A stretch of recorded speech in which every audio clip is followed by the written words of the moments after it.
Hello beautiful people and welcome to Coffee Conversations episode 3. Today's drink of choice is not actually coffee, it is an oat milk iced vanilla matcha. I've been loving matcha lately. I tried a hot matcha latte the other day and it was game changing. Like, I think that's going to be my hyperfixation drink of the winter.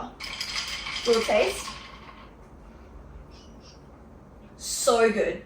So good. I feel like every day they're just getting better and better. It just hits the spot. I actually have my laptop here to keep me accountable so I don't yap for too long. Today's topic, I actually wanted to discuss some of my advice for being a 20-something-year-old. Now, I know I'm only 22. I'm 23 this year. I don't have that much advice. I'm not that experienced. I think becoming an adult and going into your 20s is one of the scariest things we have to do in life. Every year in your 20s is so shaping and so different, and I feel like I'm becoming more comfortable with what am I trying to say? I feel like I've really accepted that I don't know where my path is going. And I just wanted to offer a bit of advice if you're feeling like you're in your 20s, you feel like you should have your shit together, but you don't. Stop stressing. Anyway, let's get into it. Point 1, this is a big one. This is like my biggest advice for anyone in their 20s. Stop rushing. You have so much time, especially like 18, 19, 20-year-olds. You have so much time. I remember feeling the pressure at 17 and 18 to have my entire life planned. The 5-year plan. I feel like as a society, we're really coming into that like 5-year plan. Like, I don't have a 5-year plan. We'll see where life takes me. You know, being 17, 18, 19, I was so stressed about where life was going to take me, what I was going to do. I struggled a lot with picking a career path. I actually remember not submitting my uni application and just kept going back and like almost pressing the button to submit and then not fully committing to it. And I remember having a conversation with some of my friends at the time, and they were like, why haven't you submitted your application yet? Why haven't you applied to uni yet? Like, what are you going to do with your life? And I was like, I don't know. Like, I don't know what it is, but I can't commit to a career. And I remember saying, I just want to be a mum. Like, that is the one thing I'm sure of. That's the one thing I'm passionate about. And my friends at the time turned to me and said, everyone else in this room is going to be a mum within 10 years. You're going to be ordinary. What are you going to do for you? And I cried. The pressure that showered me in that moment was insane. I instantly felt like my dreams and my choices were not enough. I remember sitting there like flabbergasted. It's like, oh my God, I'm gonna be like, that's so awful. And after a few months, I kind of like kept going back and thinking about this. Ultimately, I didn't end up submitting my uni application, and I am so grateful that I didn't. And this is one core memory I have for so many reasons, but the main thing I took away from this is that stop worrying about other people's opinions of your choices. Stop worrying about the pressure that other people put on you. And when I think back to that conversation and what those friends had said to me at the time, all I can think about is, well, I'm not going to be like everyone else. I'm not just going to be ordinary because I'm a mum. I'm going to be a good mum. I want to be a mum. I'm passionate about being a mum. I can't wait to have kids. I have so much love to give to my future children. I'm not going to be like everyone else. I'm choosing to be a mum. I want to be a mum. I'm going to be a great mum because I want to be, and I will choose to be every single day. That's a whole other conversation, but basically, like, whatever you choose, don't let other people's opinions drag you down on that. That's your life choice. And if you want to be a mum, you're not going to be ordinary. It's just like if you choose to be a doctor, Well, in a hospital, you're just like everyone else. In the doctor's lounge, you're just like everyone else. You're ordinary.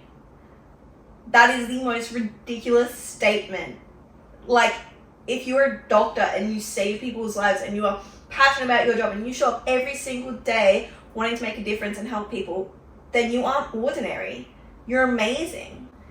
Anyway, that was a bit of a sidetrack. The moral of this point was stop rushing. I am so grateful that I did not pick a career path at the age of 17, 18. I wanted to become a journalist and be a writer, and part of me still would love to do that, and I love writing and I would love to be a journalist, but it's not the right fit for me. And now at 22, I know that. I know it wouldn't be the correct shoes for me to put on, and I'm glad I waited. I'm now studying to be a teacher's aide, and over the past few months of doing this course and learning, I've really come around to the idea of potentially going to uni and becoming a primary school teacher. So I'm glad that I didn't commit to 4 years in uni doing a degree that I now know I wouldn't have given 100%, because I now know this is where I'm meant to go. This is what I'm meant to do with my life. I'm so passionate about kids and I'm so passionate about being a mum. I'm meant to work with kids. That's how I feel. Anyway, as cringe as that sounds, don't rush. You've got so much time. You don't have to have it figured out. Just see where life takes you. It's great to have goals and it's great to have a direction that you want to go in. But I would worry more about being the kind of person you want to be rather than what job title you're going to have. Oh, matcha is literally so good. My next point is actually a quote that I wanted to discuss. So, comparison is the thief of joy. I heard this quote like maybe a year ago, and I like paused the TikTok I heard it on and sat there and was like, wow, comparison is the thief of joy. And it's so, so true. And we get so caught up in what we don't have and, you know, the future and, you know, comparing ourselves to everyone else and everyone around us instead of being grateful for where we are and who we are. It's like, you know, I'll constantly compare myself to people I see on social media and like people with more YouTube subscribers with me, or people with a leaner physique than me, or people with shinier hair than me, or people with a bigger house than me, or all kinds of different things. You know, we get so sucked into that loop of constantly seeing other people and what they have that we forget about all the things that we have. When in reality, like, I am so happy in my life and who I am and the things that I have. Like, no, I don't have a Range Rover. I'd love to have a Range Rover, but I actually have an amazing car that I worked my ass off to buy, and I love my car, and I don't need a Range Rover. Anyway, I think if you are ever getting stuck in that loop of feeling like you aren't enough, or you should be better at things, or you should have more things, or whatever it is, remember, like, comparison is the thief of joy. You are joyful. You have things that bring you joy in your life, and really you need to remember to take that step back and stop worrying about what other people have that you don't have, and really appreciate what you have. Kind of along the lines with the things I've already said, but enjoy the journey and stop fixating on the destination. So there's like a quote that has been going around on TikTok, and it's very similar to that. For an example, when I think about my life and where I want to be in my life, let me get a little comfy. Let me get a little comfy cozy actually while I discuss my life plans. When I think about my life and the destination, I'm thinking like 10 years down the track. Damon and I have built this beautiful house, and it's a home. We've made this house our home, and it's beautiful. It's a big house that we've always dreamed of, and the kids will have their own rooms, and you know, they got to pick whatever color they wanted, and we've got 3 kids running around. We've got the Range Rover, and You know, we spend our weekends at the beach, running around, getting sunburned. That's my destination. And I've struggled a lot with this in the past few years. I want to have kids so bad. Like, I have cried over the fact that I don't have kids yet. And which is so silly because I have time. Like, Damon and I have time. We're not in a rush. But I get really caught up in this, like, well, I want to get to our destination. I want to be there. I want to do that. Instead of just enjoying where we are now. And I've really tried to accept that over the past 6 to 12 months. And I think I've been really good at it. Damon and I are young. And we got married young. And I am so grateful for that. We want to start having kids in a few years off. But, you know, once we have a kid, you know, we want 3 kids. So we're going to be parents for like forever, for the rest of our lives. So we're going to have kids at home for like 25 years, most likely minimum. And that's like a really long time to be a full-time parent. That's a normal standard time to be a full-time parent, but you know, that's a lot of years. And Damon and I have only been together for 5 years, so I have really accepted to enjoy the journey and enjoy the fact that Damon and I have this time where we don't have to wake up at 6 a.m. to make kids breakfast. We don't have to do a load of washing every single day. We don't have to worry about school pickup and school drop off. We're gonna love doing those things in the future, but I am enjoying the fact that we don't have to do that right now. And we can stay in bed and cuddle all morning for as long as we want because no one's waiting for us to get up out of bed. My moral of that tangent is enjoy the journey, enjoy the process of becoming, enjoy where you are. Okay, next. Bit of a controversial opinion. Say no. Say no is my advice. I am such a no person. Everyone talks about being a yes person, saying yes. Fuck that. I don't want to say yes. If I don't want to say yes, I'm not saying yes.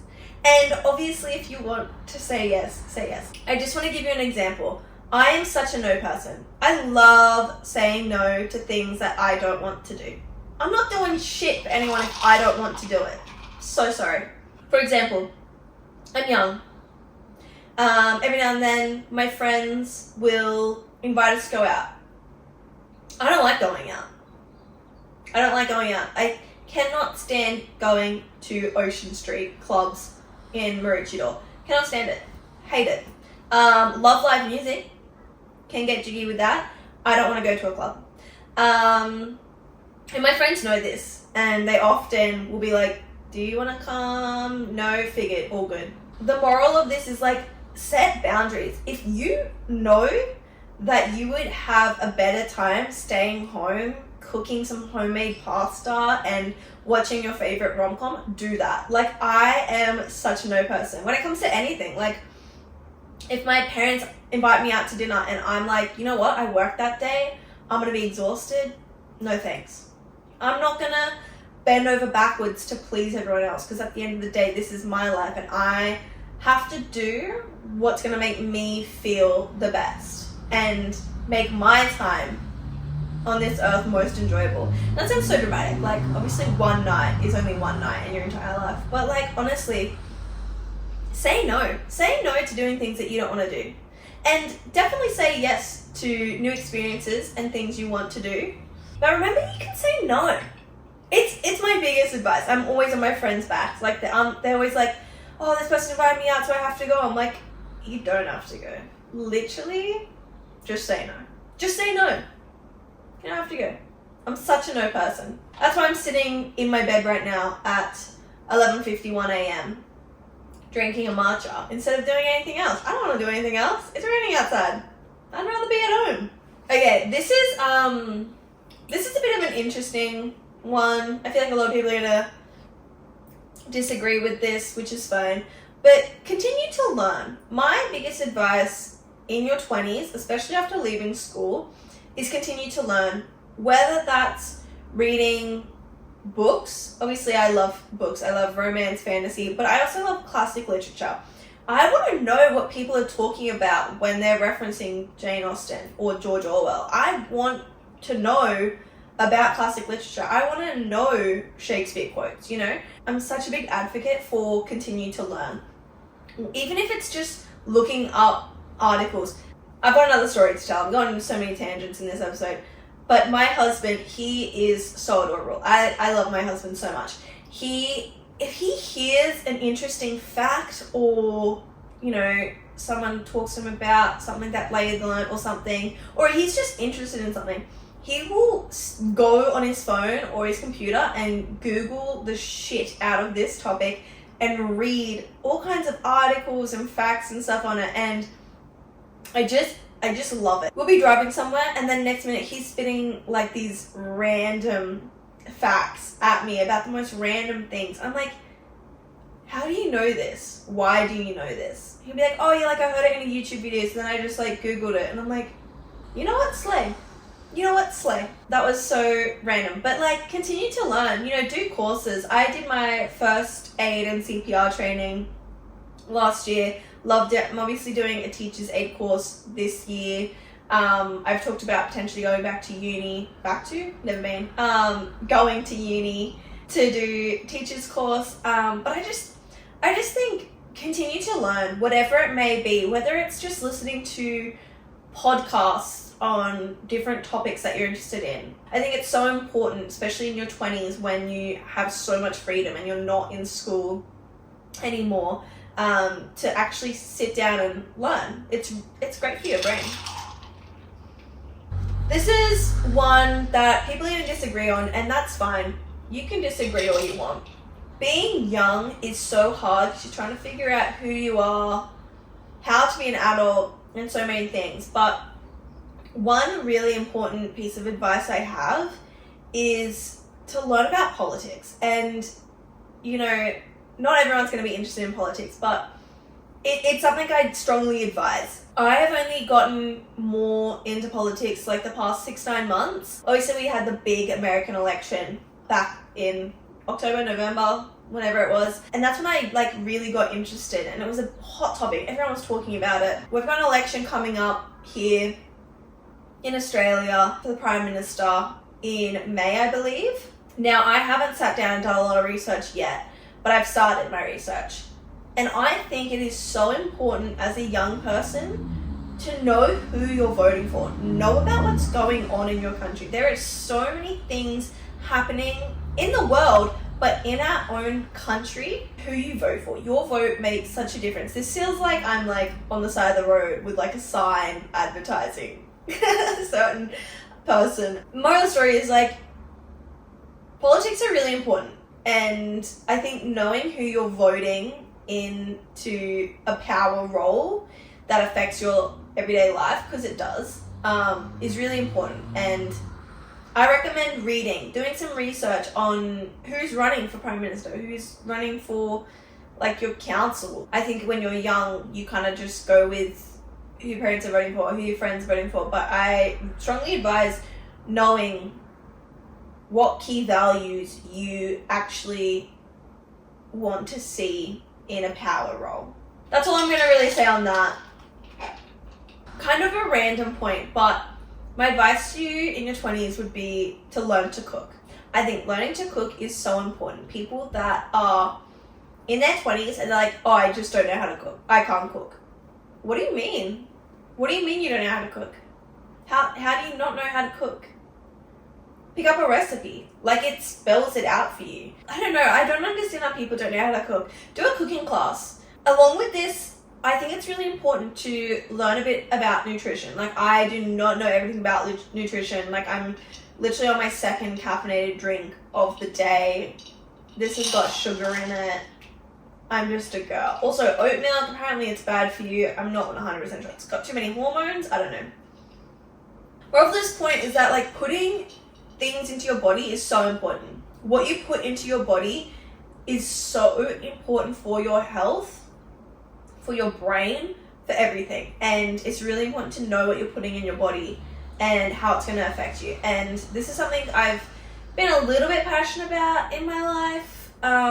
But over the past like year, I've started to really take note of what I'm actually putting into my body. How many calories am I consuming a day?